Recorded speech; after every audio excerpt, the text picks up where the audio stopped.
Donc ici, ce passage, c'est un passage que vous connaissez très bien.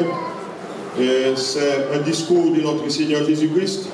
Voilà, et un discours eschatologique parce que c'est un discours qu'il a fait sur la fin des temps. Dans le passé, donc avant ce discours, avant l'arrivée de notre Seigneur Jésus-Christ, Dieu, il parlait aux hommes. Il parlait aux hommes. Et on sait que après la création, Dieu avait discuté souvent avec Adam et Ève dans le jardin. Et par la suite, Dieu parlait aux hommes au travers des prophètes. Et les prophètes nous ont annoncé en fait tout ce qui allait arriver, on va dire, dans l'avenir, en fait. Et tout ce que les prophètes ont annoncé, on voit que la plupart de ces prophéties, on peut dire même 90 à 95% de ces prophéties sont accomplies. Et donc il reste une prophétie, les prophètes aussi ont annoncé l'arrivée de notre Seigneur Jésus-Christ. Et ces prophètes aussi, en fait en tant que bébé, et ces prophètes aussi ont annoncé son retour. Mais Dieu, il avait promis d'envoyer Jésus-Christ. Et Dieu lui-même, on va dire, parce que Jésus-Christ est aussi Dieu, il a pris naissance dans ce monde. Et c'était Dieu même qui parlait dans ce passage, on va dire. Bien sûr, au travers les prophètes, c'était, on va dire, les porte-paroles de Dieu. Mais là, on va dire, c'était Dieu en personne, au travers Jésus-Christ, donc qui s'adressait au monde, qui s'adressait aux disciples et qui s'adresse aujourd'hui à nous.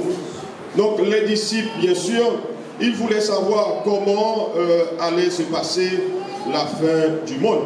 Et les disciples avaient beaucoup de questions à poser à notre Seigneur Jésus-Christ. C'est comme nous aujourd'hui, on se pose des questions et on pose aussi des questions aux autres. On pose des questions aux pasteurs, aux prédicateurs. On pose des questions en fait aux enseignants parce qu'on veut savoir. Il y a des choses qu'on veut savoir, des choses qu'on ne sait pas. On ne sait pas, mais il faut que ces choses soient révélées. Et c'est tout à fait normal parce que l'humain est comme cela. Nous voyons que Jésus-Christ, en fait, il a dressé une liste de choses qui doivent arriver, qui doivent précéder son retour. Donc Jésus-Christ est venu dans ce monde, il a accompli la mission pour laquelle il était venu, il est mort à la croix, il a sauvé l'humanité, il est monté au ciel, et avant de monter au ciel, bien sûr, il avait annoncé donc qu'il allait revenir. Et Jésus-Christ aussi, il a prié pour ses disciples, il a prié aussi pour tous ceux qui allaient l'accepter avant de monter au ciel. C'est ce qu'on appelle la prière sacerdotale dans Jean chapitre 16.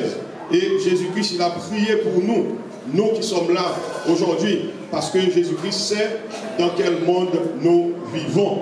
Jésus-Christ, il le sait. Donc c'est pour cela qu'il a prié pour nous. Et Jésus-Christ nous tient aussi, parce qu'il nous dit qu'il nous a dit qu'il serait avec nous en esprit, partout où nous nous assemblons. Et aussi, il a promis de vivre en nous aussi en esprit. Donc bien sûr, chaque jour, nous sommes conduits par le Saint-Esprit, nous sommes conduits par Jésus-Christ dans tout ce que nous faisons. Et c'est pour cela que nous pouvons tenir bon. Et nous devons tenir bon jusqu'au bout. C'est ce que Jésus-Christ dit dans ce passage. Ici, Jésus-Christ a parlé de son retour. Mais il y a d'autres passages parallèles qu'il faut lire également pour comprendre ce que Jésus-Christ est en train de dire ici. Nous, on peut lire 1 Thessaloniciens chapitre 4. Il faut lire aussi l'Apocalypse, le livre de l'Apocalypse, particulièrement le chapitre 19. Donc Jésus-Christ a annoncé son retour ici. Et Jésus-Christ a annoncé beaucoup de choses qui doivent arriver. C'est vrai qu'à travers les siècles, ces choses-là se sont déjà produites. Au temps biblique, il y avait des tremblements de terre aussi, n'est-ce pas? Il y avait aussi des famines, parce qu'on voit même les Israélites devaient quitter leur pays pour aller en Égypte pour trouver de quoi survivre, parce qu'il y avait une grande famine à cette époque-là. Et il y a toujours eu des maladies, par exemple la lèpre, il y avait d'autres maladies contagieuses, beaucoup d'autres choses qui se passaient depuis. Mais Jésus-Christ nous dit que, on lit pas ce verset, mais lorsqu'il va revenir, eh bien, ça va être comme une femme, on va dire, qui accouche. Parce que lorsqu'une femme arrive à terme, il doit mettre au monde un enfant, eh bien, elle souffre, mais il y a des contractions. Et lorsque l'enfant est prêt d'arriver, prêt de sortir, eh bien, les contractions se multiplient. Et les contractions sont plus fréquentes, on va dire. Et Jésus-Christ nous le dit. Il le compare ainsi. Eh bien, avant son retour, eh bien, ce qui se passait avant, ces choses-là se multiplieront. Et aujourd'hui, nous vivons dans un monde où on voit qu'il se passe tellement de choses et ça se passe tellement souvent. Par exemple, les catastrophes naturelles. Beaucoup se posent des questions, n'est-ce pas? On entend des tremblements de terre par-ci et par-là. Récemment, il y a eu plusieurs. En même temps, il ne passe même maintenant pas une année qu'on entend des tremblements de terre, n'est-ce pas? Un peu partout dans le monde. Et la Bible nous parle de la guerre. Il y a toujours eu des guerres. Mais ces jours-ci, les guerres se multiplient. Partout dans le monde, il y a des guerres, n'est-ce pas? Et récemment, c'est vrai qu'il y a même des innocents qui sont touchés par ces genres de guerre. Ça s'est passé récemment en Iran. On voit un avion civil qui a décollé. Ensuite, bon, cet avion a été rattrapé par un missile. Et il y a eu beaucoup de morts. Il y a des guerres partout dans le monde. Il y a des attaques terroristes partout dans le monde. Le monde, nous ne sommes plus en sûreté. Le monde n'est plus en sûreté partout. Maintenant, même dans les établissements scolaires, ils font des exercices, on va dire des exercices de sûreté. Parce qu'à tout moment, même, on peut être attaqué. Et il y a des guerres de tout genre. Avant, on entendait parler de guerre, mais les guerres se passent maintenant tout près de nous. Oui, ce que Jésus-Christ a dit, c'est la vérité. Et Jésus-Christ nous dit aussi qu'il y aura des famines. Et on voit comment beaucoup de gens n'arrivent pas à manger, ils n'arrivent pas à satisfaire leur faim. Et bien sûr, ça se passe aussi tout près de nous. Et même, on voit les populations se déplacent tellement. Et même les pays qui sont industrialisés, où il y a beaucoup de richesses, il y a beaucoup de gens aussi qui meurent de faim. Il y a beaucoup de famines dans le monde. Et il y a beaucoup de choses qui se passent dans le monde. Et nous voyons que tous ces signes que le Seigneur Jésus-Christ avait donnés, donc ces signes sont accomplis, n'est-ce pas? C'est accompli. Donc c'est pour cela que Jésus-Christ nous met en garde. Il nous demande de ne pas, il ne faut pas que nous soyons troublés. Il faut que nous gardions les yeux fixés sur notre Seigneur Jésus-Christ, parce que c'est lui le Sauveur. C'est lui le Sauveur. Et la Bible nous le dit clairement. Eh bien, Jésus-Christ le dit, il ne faut pas qu'on soit troublé par ces genres de choses. Il faut garder la foi. Et aujourd'hui, il y a beaucoup de gens qui raisonnent pas de manière correcte, on va le dire, parce qu'ils disent qu'il se passe tellement de choses, il y a tellement de douleurs, il y a tellement de problèmes par rapport aux guerres, par rapport aux catastrophes naturelles, tout ce qui se passe, ils disent que c'est comme si pour eux, Dieu n'existe pas. Mais Jésus-Christ nous met en garde contre ces choses-là. Il ne faut pas qu'on soit troublé. Et dans nos églises aussi, malheureusement, il y a beaucoup qui sont troublés. Ils sont un peu par-ci, par-là. Ils n'ont pas de sens de direction. C'est comme s'ils n'ont plus de repères. Ils ne savent pas si c'est en Jésus-Christ qu'ils croient. Maintenant, il y a beaucoup, on voit, qui croient plutôt, qui placent leur confiance dans des hommes plutôt, au lieu de placer leur confiance en Jésus-Christ. Nous sommes vraiment dans les derniers temps. C'est vrai que la Bible nous parle de ces faux prophètes. Il y en a eu auparavant. Par exemple, vous attendez parler de ce qui s'est passé au Guyana. J'ai oublié son nom. C'était un Américain. Il avait beaucoup de disciples. Et à un moment donné, je n'ai pas revu l'année, eh bien, même des disciples, des Américains qui étaient venus sur une âme, et ils s'étaient réunis dans un lieu, dans une forêt. Et là, vous savez qu'il y a des gens maintenant, au lieu de suivre Jésus-Christ, ils sont très influençables, parce qu'ils n'ont pas vraiment, on va dire, un fondement biblique. Ils ne vivent pas la parole de Dieu vraiment. Et ils écoutent, comme on dirait, les autres tellement, et d'autres en fait qui enseignent de fausses doctrines, et des choses qui vont leur conduire, on va dire, à leur perte, et ils suivent ces gens-là. Et ce qui s'est passé au Guyana, eh bien, malheureusement, ces gens-là il leur a donné, en fait, cet évangéliste, en fait, soi-disant, eh bien, il leur avait donné du poison. Il y a eu beaucoup de gens qui sont morts dans la forêt. Et il y avait aussi un Dieu, même en France, ça s'est passé à Montfavet, il y avait cet homme-là qui se prenait pour Christ. Et beaucoup de gens l'adoraient. Et il y a beaucoup d'autres encore qui se prennent pour Christ aujourd'hui. Il y a beaucoup qui se mettent à la place de Jésus-Christ. Et aujourd'hui, les faux docteurs, les faux prophètes fourmillent un peu partout. On voit des gens donc, qui parlent de Jésus-Christ, qui parlent au nom de Jésus-Christ, mais ils ne sont pas vraiment de Jésus-Christ. Donc il faut faire très très attention. Jésus-Christ, il nous met en garde contre ces choses-là. Alléluia. Il nous met en garde. Il faut être des chrétiens matures, il faut être des chrétiens qui connaissent la parole de Dieu, il faut être des chrétiens qui vivent vraiment de la parole de Dieu pour ne pas être troublés par ces choses-là. Nous sommes vraiment dans les derniers temps. Jésus-Christ peut revenir à tout moment. Et ici, dans ce passage, Jésus-Christ a parlé de son retour. Mais nous savons que le retour de Jésus-Christ, par rapport à ce que la Bible nous dit, ce retour se fera en deux étapes. Ce retour se fera en deux étapes. Tout ce que Jésus-Christ a annoncé, donc ces signes sont accomplis. Donc, on peut dire que le retour de Jésus-Christ est imminent, n'est-ce pas? Il peut revenir à tout moment. Parce que l'évangile, qui est le dernier signe, on va dire, que Jésus-Christ a donné, l'évangile sera prêché au monde entier. C'est ce que la parole de Dieu nous dit. Et d'après les statistiques maintenant, s'il y a quelque part dans le monde où on n'entend pas parler de Jésus-Christ, alors là, je ne sais plus. Ce sont vraiment des lieux très très reculés. On n'entend pas parler de Jésus-Christ.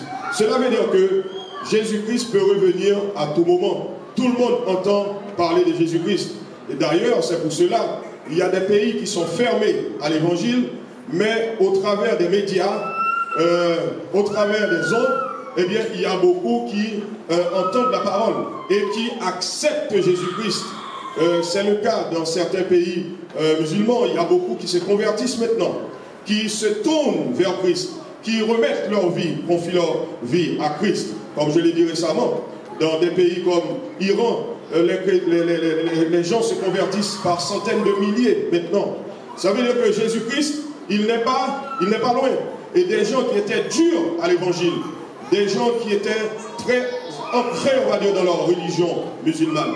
Mais maintenant, ils sont en train de se donner à Christ. Et même dans les forêts, dans la forêt amazonienne maintenant, on entend parler de Jésus-Christ. Un lieu très reculé où on n'entendait pas parler de Jésus-Christ. Et maintenant, ces gens entendent parler de Jésus-Christ. Donc, qu'est-ce qui reste encore? Le retour de notre Seigneur Jésus-Christ est imminent. On entend les guerres tous les jours maintenant, les tremblements de terre tous les jours, ces choses-là, famine et tout. Ça veut dire que Jésus-Christ peut revenir à tout moment. Mais Jésus-Christ va revenir comment? L'apôtre Paul nous le dit dans 1 Thessaloniciens chapitre 4.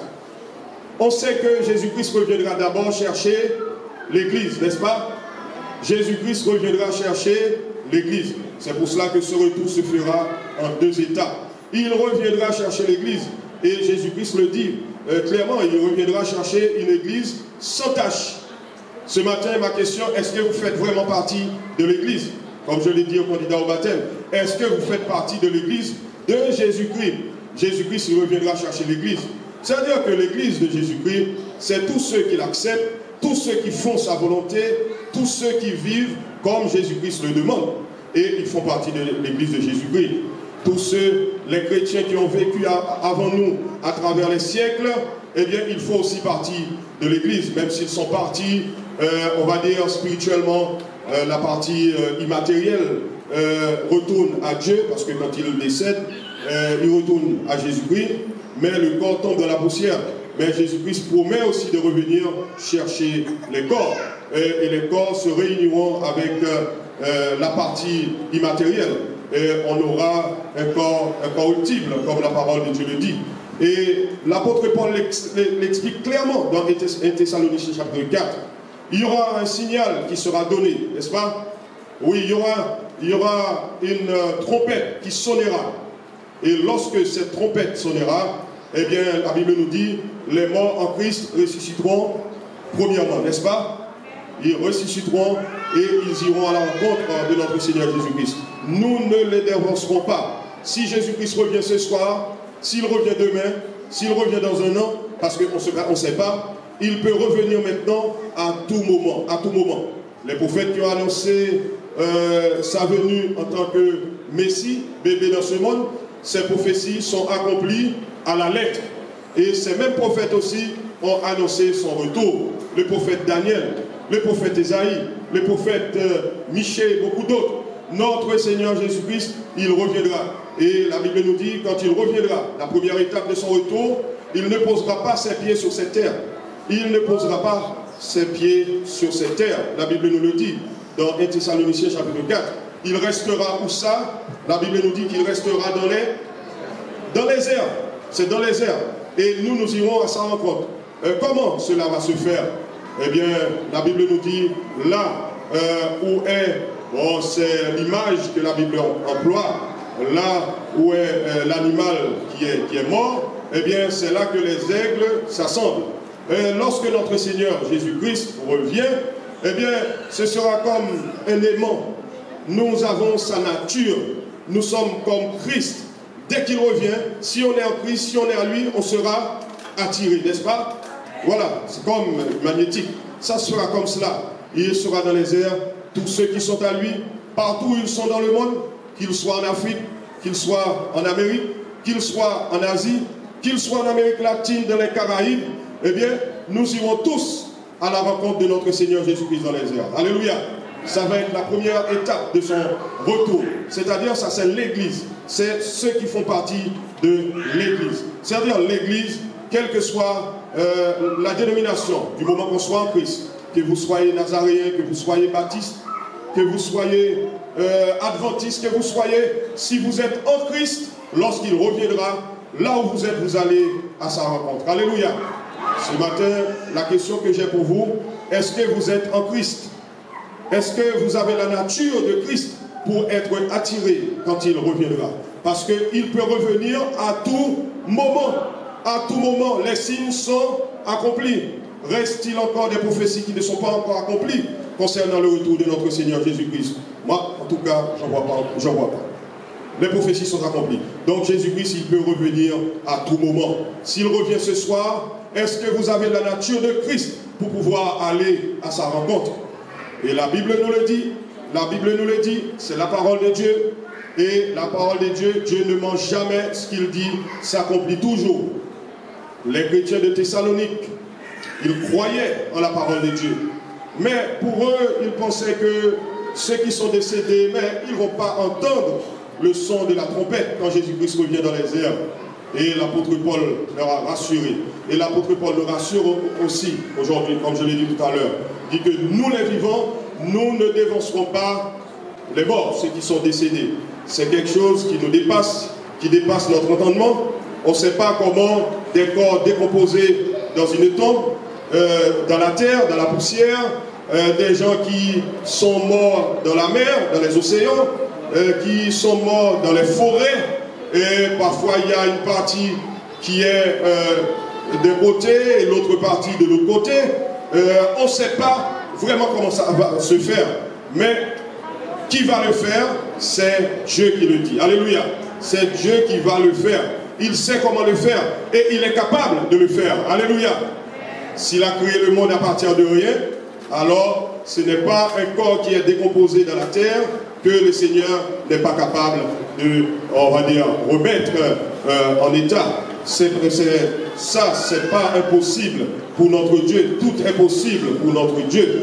Et il y a un évangéliste qui s'appelle Moody, peut-être vous avez entendu parler de lui.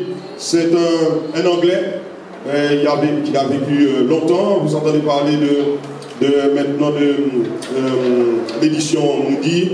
C'était un grand évangéliste. Il a dit que Dieu ne nous demande pas, n'attend pas de nous ce qui est impossible. Dieu n'attend pas de nous ce qui est impossible. Dieu, c'est Dieu qui réalise l'impossible. On va dire l'impossible vient de Dieu. C'est Dieu qui réalise pour nous, si je le dis ainsi, si je paraphrase, ce qui est impossible.